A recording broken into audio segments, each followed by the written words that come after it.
শেষ বয়সে এসেও বিছানায় প্রস্রাব করার কারণে বাবাকে ছেলে এবং ছেলের বউ মিলে বাড়ি থেকে বের করে দেওয়ার সিদ্ধান্ত নিয়েছেন। আমরা আজকে এই ঘটনাটাই জানার জন্য এসেছি তাদের কাছে। সবার আগে কথা বলবো এই মুরব্বীর সাথে। আপনি যে এই বয়সে এসেও বিছানায় প্রস্রাব করেন, এটা কি আপনার অভ্যাস না অসুখ? এইটা একটা রোগ। আমি স্বপ্নে দেখি যে আমি বাড়ির টয়লেটে প্রস্তাব করি, আমি বিছনায় প্রস্তাব করি, ঘুম থেকে উঠে দেখি যে আমার সব শরীর ভিজে গেছে।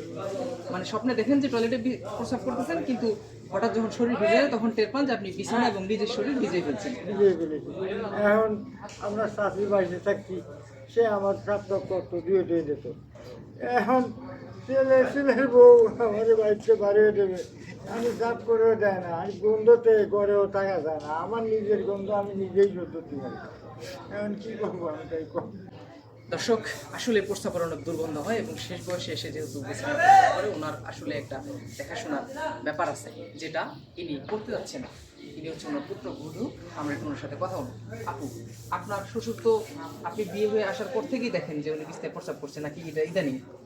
না, আমি বিয়ে হয়ে আসার পর থেকেই আমি আর কি দেখতেছি উনি বিছানায় প্রস্রাব করতো। তো যখন আমার শাশুড়ি ছিল তখন তো উনি পরিষ্কার করতো। তো আমার শাশুড়ি আজকে প্রায় 3 বছরের মতো হয় মারা গেছে। তারপর থেকে আমি পরিষ্কার করে আসতেছিলাম, কিন্তু এখন আমি আমার আর ধৈর্য কুলাচ্ছে না। আমি আর ওনার কোনো কিছু পরিষ্কার করতে পারবো না, কারণ আমিও তো একটা মানুষ, আমারও তো গন্ধ বলতে কিছু একটা হয়, আমার জাস্ট ঘৃণা লাগে। দর্শক, এটা সবারই লাগার কথা, তবে দায়িত্বের জায়গা থেকে সরে যাওয়া যাবে না। আমরা একটু ওনার ছেলের সাথে কথা বলবো এই বিষয়ে, উনি কি বলেন। আপনার তো বাবা, যে আপনার তো একটা দায়িত্ব আছে, যে আপনি এই বিষয়টা কীভাবে দেখছেন? এখন যে বের করে দিতে হচ্ছেন, উনি কোথায় যাবে এই বয়সে? এখন কোথায় যাবে এটা কি বলবো। আজ 3 বছর ধরে আমার বউ এই পরিষ্কার করে পরিষ্কার করতেছে। আর কত পরিষ্কার করবো? এটা আমার বাদ দেয়, ঠিক আছে। আর দুই একবার কোন গন্ধ লাগে না। মানে আপনার স্ত্রী যখন আপনাকে ভাত খেতে দেয় তখন আপনার ওই প্রস্রাবের গন্ধ নাকে লাগে। দর্শক, বিষয়টা আসলেই জটিল।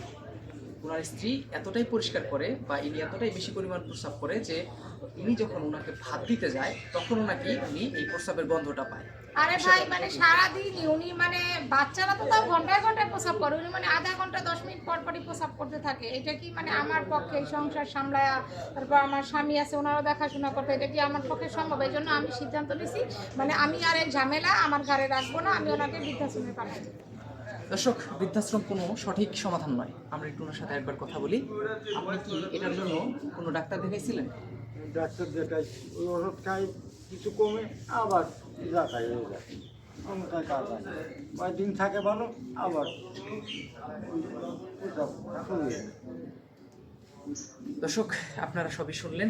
হয়তোবা চিকিৎসার বাহিরে এই রোগটা হতে পারে, তবে এর জন্য আমি মনে করি যে একটা সমাধান পারিবারিকভাবে হওয়াটাই ভালো। তার মানে এই নয় যে তাকে বাড়ি থেকে বের করে দিতে হবে।